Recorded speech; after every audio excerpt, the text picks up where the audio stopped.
How to add blank page in Adobe Acrobat. Alright, so you need to insert a blank page in your PDF document in Adobe Acrobat. No problem, it's super easy. Let me show you how. First things up, open your PDF in Adobe Acrobat, obviously. Got it open. Good. Now you will see this type of interface. So let's focus on right side options or menu right over here. From this option, simply tap on this pages right over here. That will help you add, delete, or go to the specific page using the thumbnail images. Tap on it, and there you can see this type of interface. Over here you can see an option for insert pages. Now you can add a blank page using two ways.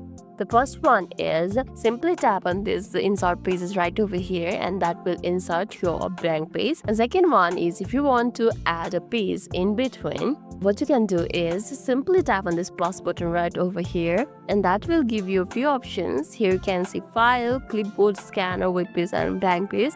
As we need a blank page, simply tap on blank page. I may not be able to show you the rest process as I'm using a free version at Adobe Acrobat. However, the process is set. So I hope you understand the process. And that's it. You have just added a blank page to your PDF in Adobe Acrobat. Simple, right? And lastly, if this video made your day a little bit easier, don't forget to like and subscribe for more amazing tips. Thanks for watching and see you in the next video.